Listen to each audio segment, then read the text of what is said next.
Bonjour à tous et surtout pour les nouveaux. Soyez bienvenus à l'Église chrétienne de Rosemère. J'espère que vous allez être bénis par le Seigneur parce que ce n'est pas par hasard que vous êtes ici ce matin. C'est le Seigneur qui vous a invité. Amen. Et s'il vous a invité, c'est parce qu'il voulait vous parler, il voulait vous rappeler jusqu'à quel point vous êtes précieux à ses yeux. Aujourd'hui, ça m'arrive rarement. Je pense qu'en 25 ans, où j'ai l'occasion d'apporter la parole, ça doit être la 4e fois où je change mon enseignement à la dernière minute. J'avais un enseignement que j'avais préparé, j'avais envoyé un courriel à Sylvain et à Bernard. Mais chaque fois que je préparais, on dirait que les idées, ça glissait. Je disais, Seigneur, pourquoi ça ne marchait pas? On dirait que... Et là, je sentais qu'il ne fallait pas que je prêche, que j'amène cet enseignement.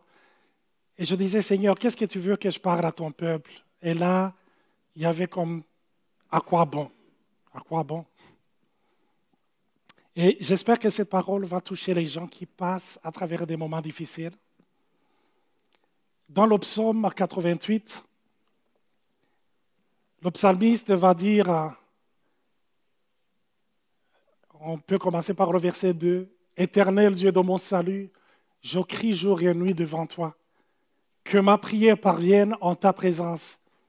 Prête l'oreille à mes supplications, car mon âme est rassasiée de maux, et ma vie s'approche du séjour des morts. » C'est une âme qui est fatiguée. Vous savez, des fois dans la vie, on peut passer à travers les moments très, très difficiles. Des moments de désespoir. Des moments où on croit que les ténèbres sont tombées sur nous. Des moments où on est vraiment découragé. Je ne sais pas s'il y a une expression québécoise pour dire on est à bout.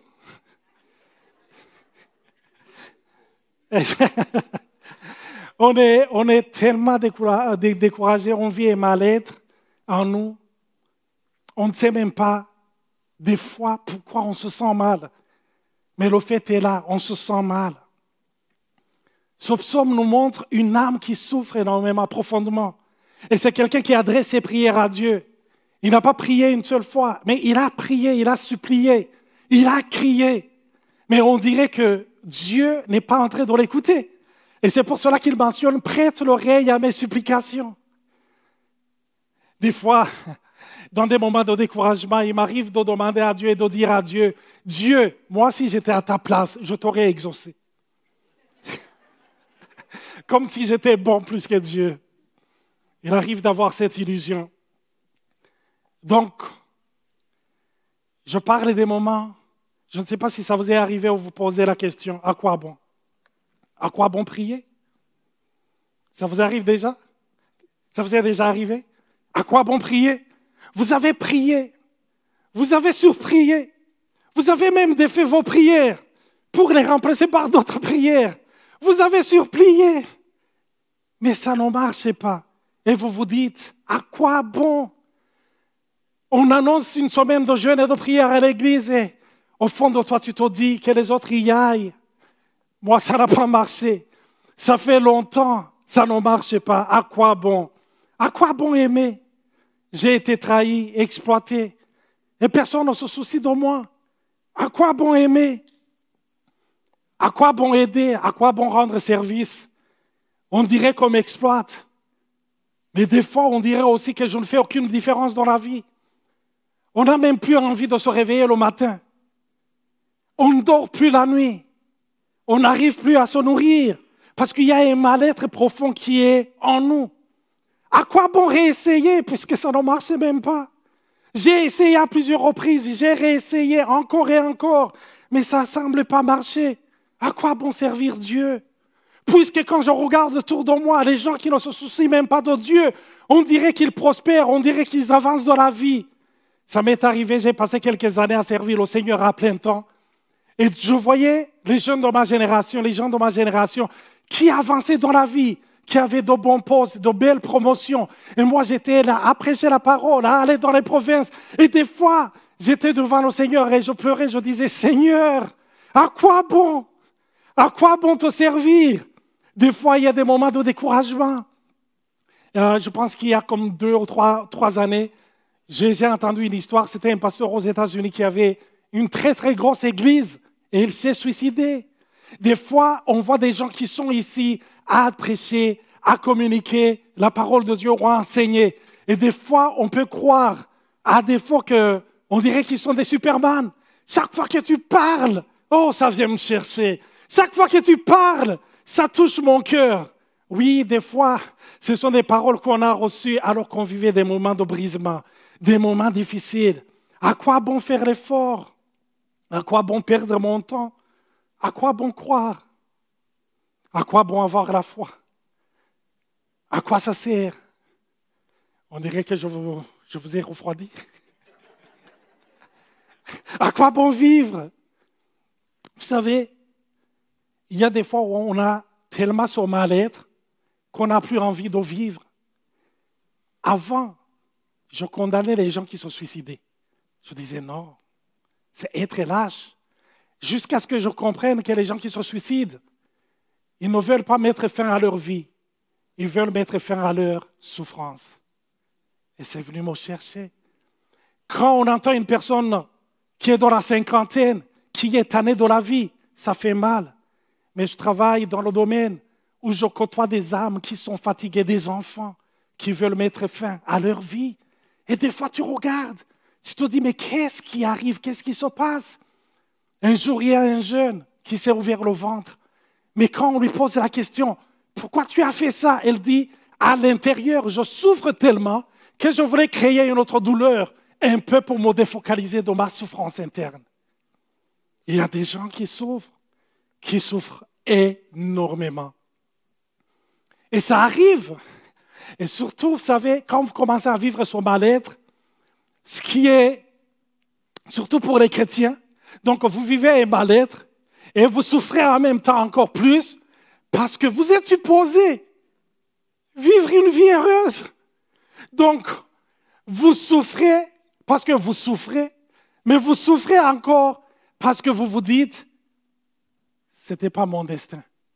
Et des fois, on se sent jugé. Des fois, on se sent condamné par les gens qui sont autour de nous, qui se disent, mais on dirait que tu ne t'en sors pas. Chaque fois qu'on se rencontre en prière, tu as toujours la même requête de prière. C'est toujours le même fardeau. On se sent incompris et on a encore plus mal. Mais j'aimerais vous encourager ce matin et vous dire, vous n'êtes pas la seule personne à le vivre. Oh, je croyais avoir parti le temps. OK. C'est même arrivé aux grands dans la Bible. La Bible est remplie des gens qui étaient sur le point où ils se sont posé la question aussi en disant, à quoi bon? Et vous savez, Élie, quand je relisais l'histoire d'Élie, Élie, il a été utilisé par Dieu vraiment à une dimension là où tu dis, oh, wow! Quelqu'un qui arrête la pluie pendant 3 ans et quelqu'un qui ordonne et la pluie revient. Et c'est celui-là qui s'est mis devant les prophètes de Baal. 400 prophètes qui sont là, il a dit, chacun va invoquer son Dieu. Et le Dieu qui va répondre avec le feu, c'est celui-là qui est le vrai Dieu. Et le feu est descendu, il a consumé le sacrifice qu'ils avaient mis devant. Et Élie, quelques temps après, il est déprimé et il demande la mort au Seigneur. Imaginez, il vient de voir le feu. Et un miracle extraordinaire. Et c'est pour cela que je vous dis, quand vous voyez les chantres ici, quand ils descendent, priez pour eux. Quand vous voyez quelqu'un apporter la parole, priez pour eux. La parole de Dieu nous incite à prier les uns pour les autres. On a tous besoin d'être aidés par Dieu. Amen. Amen. C'est arrivé aussi à Moïse. Je pense que Moïse, il doit faire partie des seuls serviteurs de Dieu qui a vécu des miracles que personne d'autre n'a vécu ou ne vivra peut-être. Je ne sais pas. Imaginez Moïse. Il a vu les 10 plaies d'Égypte. Moïse, il a vu la mer Rouge se fendre en deux, se diviser. Imaginez la mer qui se divise en deux. Je ne sais pas pour vous. Il y a des fois où le Seigneur opère un miracle dans votre vie et vous dites, jamais dans ma vie, je n'en douterai plus. Seigneur, après avoir vu ça, jamais. Je n'oserais même pas douter. Une semaine après, Seigneur, où es-tu? Pourquoi m'as-tu fait ça? Ce sont des choses qui arrivent. Et Moïse, il a vu l'eau sortir d'un roc. L'avez-vous expérimenté ici au Canada? Hein? Il y en a peut-être quelqu'un qui dit oui, d'un roc, un bloc de glace. Mais Moïse, un jour, rappelez-vous, il avait la responsabilité d'amener plus de 2 millions de personnes. Et ces 2 millions de personnes qui s'y allaient tous les jours. Chaque jour. Un jour, il commence à se plaindre parce qu'il voulait avoir des viandes. Et Moïse, il va devant Dieu, il dit, Dieu, qu'est-ce que je t'ai fait? Pour que tu me donnes ce peuple? Qu'est-ce que je t'ai fait?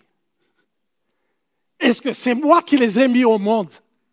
Seigneur, est-ce que c'est moi? Mais pourquoi tu me fais ça? Et Moïse, j'ai été étonné, il a prié, il a dit, Dieu, vaut mieux que tu me tues.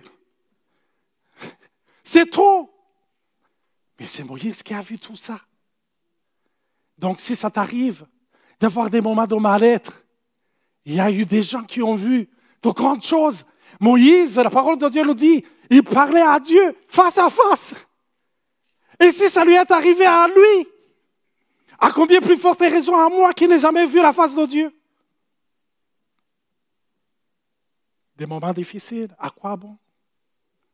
On peut parler de David dans plusieurs de ses psaumes. On voit son moment de dépression, de moment de mal-être, où il se sent mal. On peut le voir aussi dans la vie de Jonas, dans la vie de Job.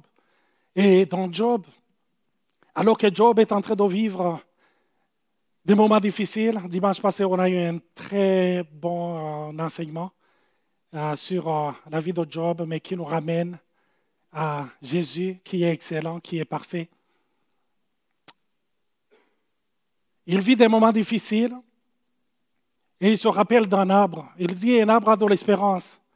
Quand on le coupe, il repousse. Il produit encore des rejetons.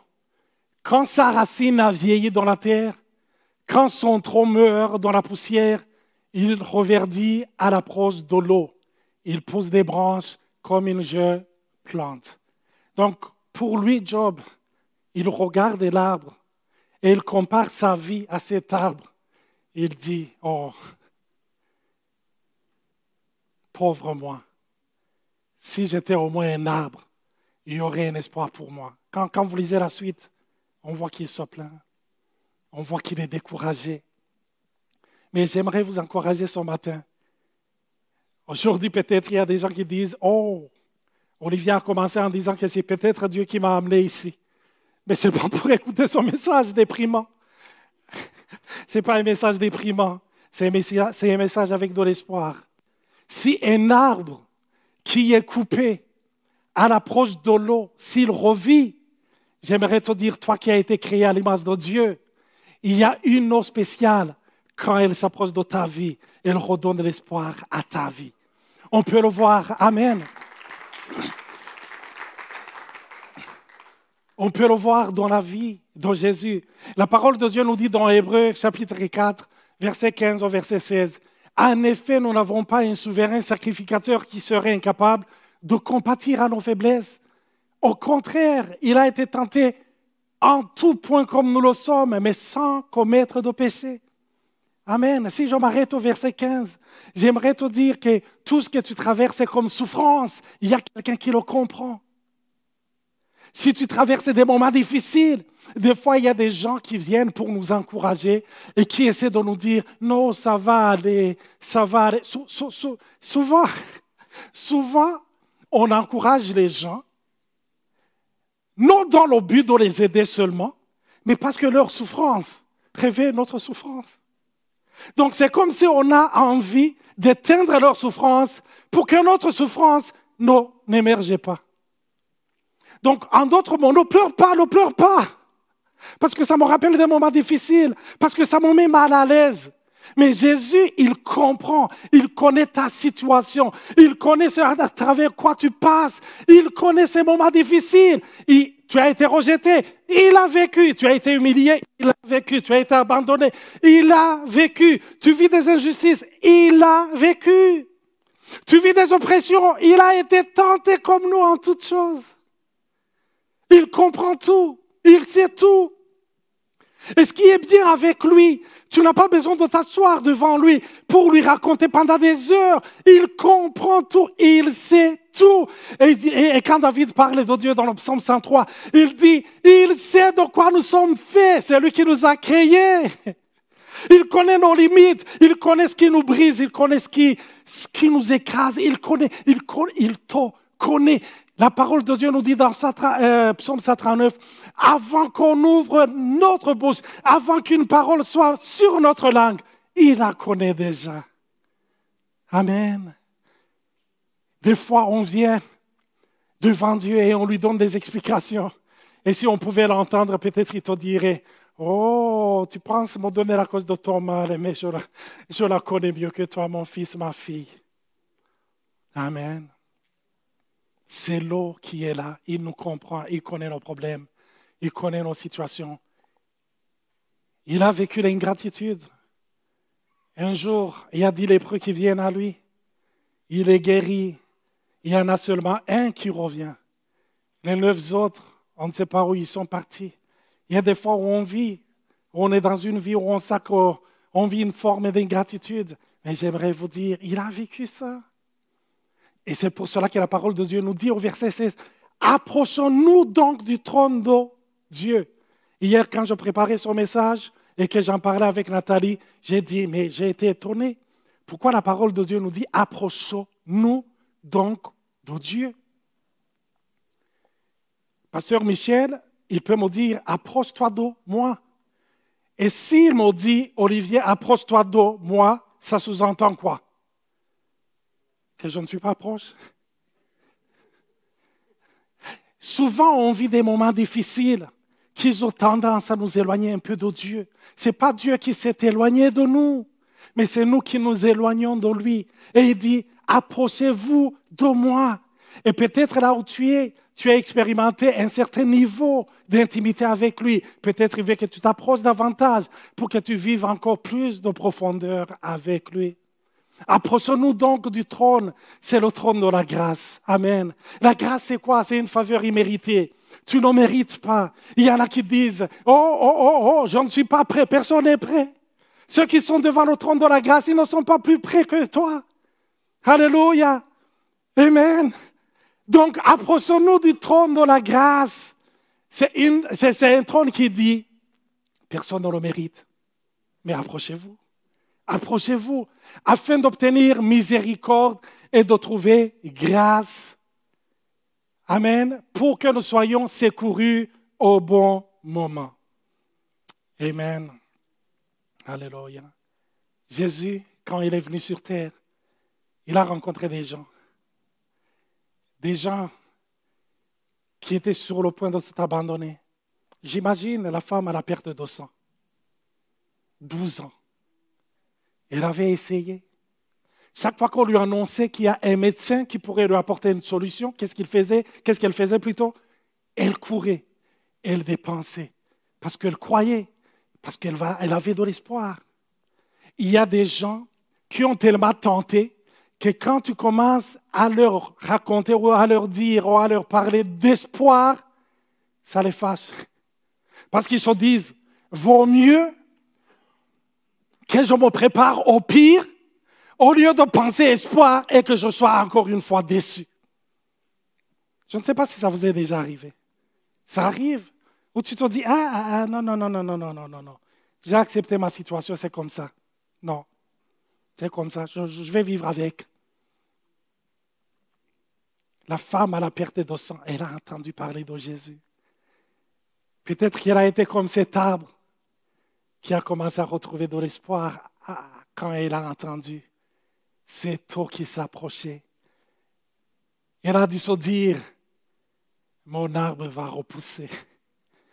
Il y a l'espoir qui va renaître. Et j'aimerais vous dire, Jésus est le même hier, aujourd'hui et pour l'éternité. Il redonne toujours de l'espoir. J'entends tous les jours des témoignages des gens qui étaient désespérés, à qui Jésus a rendu l'espoir.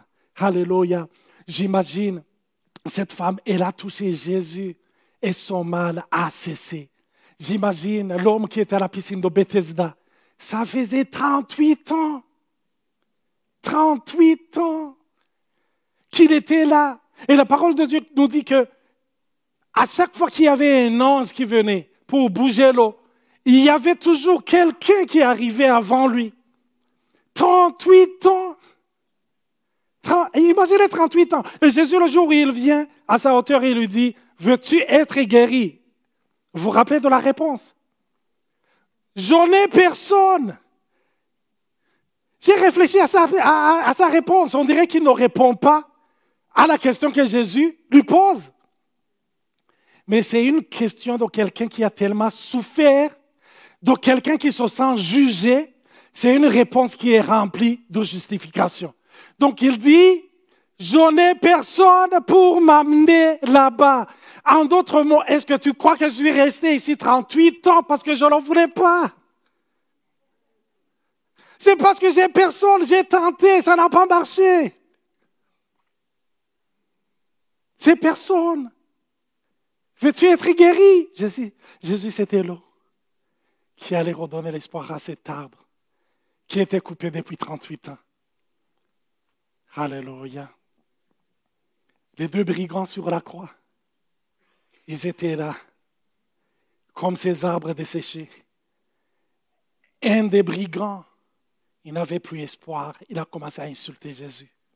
C'est la fin. Mais l'autre, il a vu Jésus, il a dit, c'est l'eau qui va me rendre la vie.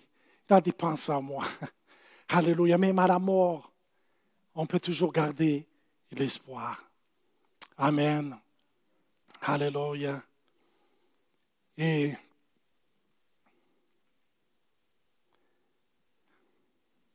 Jésus, il va dire dans Jean chapitre 3, verset 14 et verset 15, et comme Moïse éleva le serpent dans le désert, il faut de même que le Fils de l'homme soit élevé, afin que quiconque croit en lui ait la vie éternelle. L'histoire des serpents, je ne sais pas si vous vous en rappelez tous, c'est quand le peuple d'Israël s'est rebellé contre Dieu. Il y a eu des conséquences, il y a eu des serpents brûlants qui sont venus, ils ont commencé à mordre le peuple. Il y en a pas mal qui sont morts. Mais ils ont crié à Moïse, ils ont dit, Moïse, parle à ton Dieu pour qu'il nous sauve de ce fléau. Parle à lui. Et Dieu, Moïse, quand il parle à Dieu, Dieu lui dit, voici la solution. Forge un serpent d'airain qui ressemble à ces mêmes serpents et élève-les sur un bois et quiconque va regarder, il sera guéri, il sera sauvé.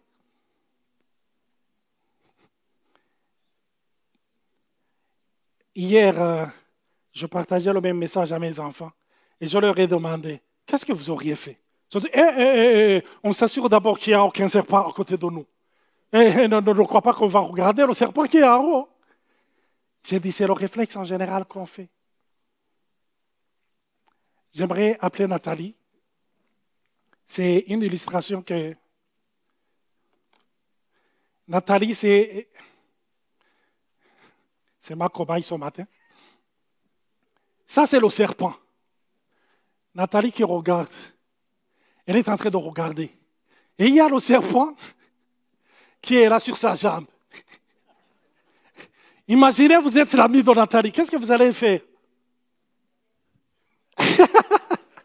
Vous allez dire, Nathalie, attention à ton pied gauche. Donc, Nathalie, quand elle commence à regarder le serpent, qu'est-ce qu'elle fait? Elle se défocalise de la solution. Parce qu'elle veut apporter sa propre solution. Confie-toi en l'Éternel de tout ton cœur et ne t'appuie pas sur ta sagesse. Amen. Le serpent est là. C'est ça qui nous arrive dans notre vie de tous les jours. Nos yeux sont sur Jésus. Mais des fois, il y a des serpents, il y a des circonstances qui nous arrivent, qui nous détournent notre regard. Et c'est pour cela que dans Hébreux 12, la parole de Dieu nous dit, puisque nous sommes environnés d'une si grande nuée, rejetons tout fardeau et le péché qui nous environne si facilement. Et fixons nos regards sur qui? Sur Jésus. C'est lui qui est l'auteur et le consommateur de notre foi. Quand nous fixons nos regards sur lui, la foi naît et la foi accomplit son œuvre. Les gens qui regardaient, ils faisaient quoi? Les gens qui regardaient, ils étaient guéris. Mais les gens qui se débattaient, ils restaient malades. Ils disaient, mais ça commence à être fort. Je me sens mal, je me sens... Mais quand ils regardaient, ils se sentaient bien. Quand ils se défocalisaient, ils se sentaient mal. Et la parole de Dieu nous dit, dans Jean 14, verset 16, « Et moi je prierai le Père, et il vous donnera un autre consolateur. » C'est lui qu'on appelle, le consolateur Paraclétos, c'est celui qu'on appelle à son secours. C'est la signification du consolateur. Le Saint-Esprit, c'est celui qu'on appelle quand on dit « Au secours! Au secours! » Amen. Afin qu'il demeure éternellement avec vous dans ces moments difficiles, dans ces moments où vous vous sentez mal. Dieu ne nous a pas laissés seuls. Il nous a laissé le consolateur. Et vous savez, avant d'engager une personne dans les entreprises, qu'est-ce qu'on fait? On te pose la question par rapport à ton expérience. J'aimerais vous dire, le Saint-Esprit a l'expérience dans la consolation. Alléluia. Il sait comment consoler. Et voici ce que le Saint-Esprit va faire, entre autres, dans notre vie. Donc, c'est quelqu'un qui a été piqué. Le venin est dans son corps. Il regarde. Et le Saint-Esprit, qu'est-ce qu'il va faire? Il va nous ramener. Et regarde à Jésus. C'est lui qui est ta solution. Et chaque fois que, je le sens dans mes jambes. Et le Saint-Esprit, qu'est-ce qu'il fait? Regarde à la solution. Ne lâche pas, parce que la parole de Dieu nous dit, le Saint-Esprit, il ne va pas parler de ce qui le concerne, mais il va parler de ce qui me concerne. Il veut nous focaliser sur Jésus, parce qu'il sait que quand nous allons nous focaliser sur lui, le miracle arrive. Quand nous nous focalisons sur lui, le changement arrive. Quand nous nous focalisons sur lui, la parole de Dieu nous dit, quand nous tournons vers lui les regards, nous sommes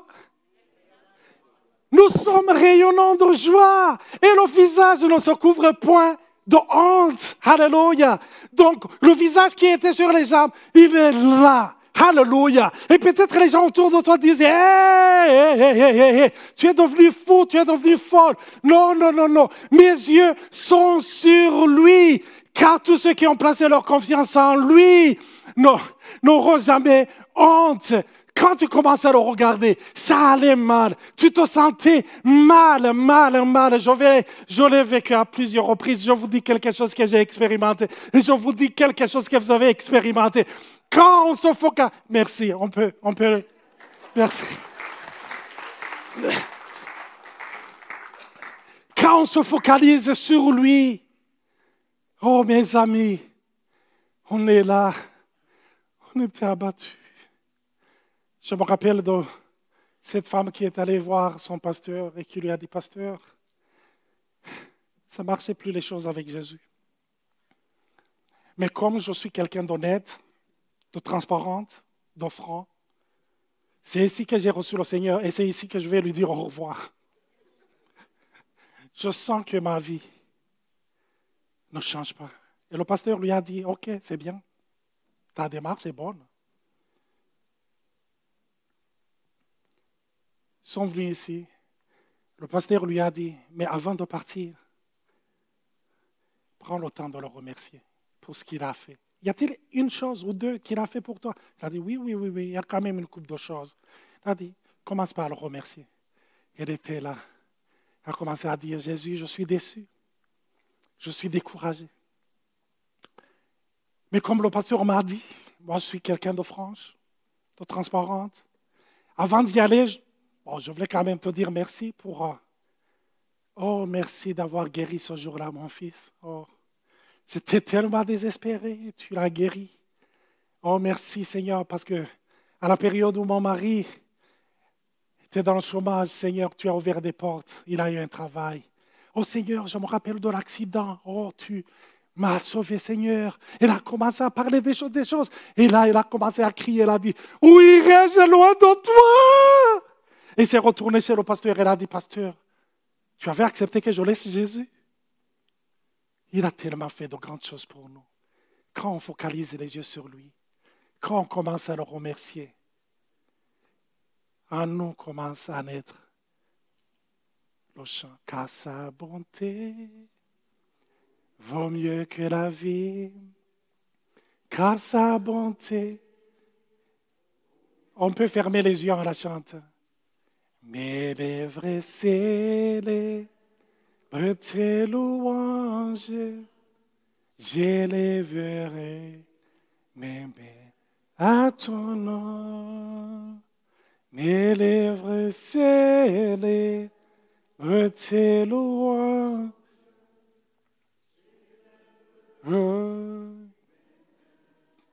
Pense à cette situation qui est difficile et chante. Car ta bonté vaut mieux que la vie. Car ta bonté vaut mieux que la... Mes lèvres célèbres, mes lèvres célèbres, tes loups, j'élèverai mes mains. Mes mains, attends, mes lèvres célèbres,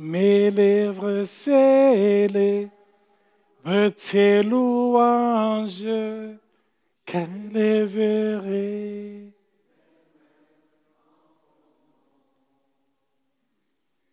Si vous vivez une situation difficile ce matin, que vous avez besoin de prière, vous pouvez lever la main. On va prier pour vous.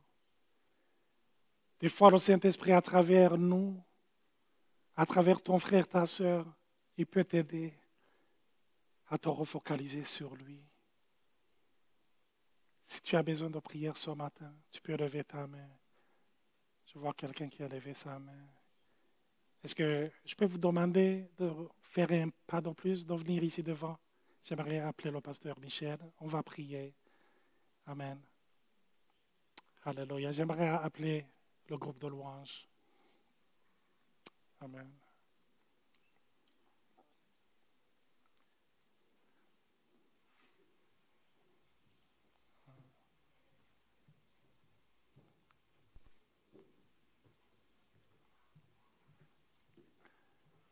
Nous pouvons nous mettre debout, nous tous.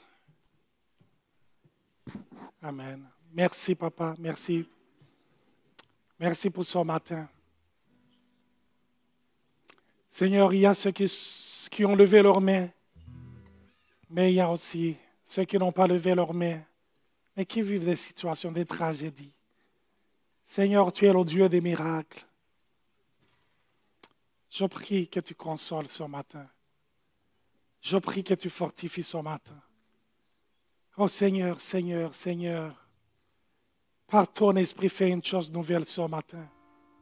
Je prie pour mon frère, pour ma soeur. Seigneur, qui pleure, qui est désespéré. Seigneur, touche sa vie au nom de Jésus. Touche et remplis, touche et réconforte. Je te le demande, papa. Seigneur, un souffle nouveau, un souffle de vie, un souffle d'espoir. Parce que ta bonté vaut mieux que la vie. Nous voulons te célébrer parce que tu transformes des vies. Merci d'apporter la joie dans cette âme qui vient de passer des semaines dans la souffrance. Merci pour ta paix, Seigneur. Parce que ta parole dit, le châtiment qui nous donne la paix est tombé sur toi. Je confesse ta paix sur nos vies. Que toute la gloire te revienne. C'est au nom de Jésus que je te le demande, Papa. Amen. Alléluia. Merci, Seigneur.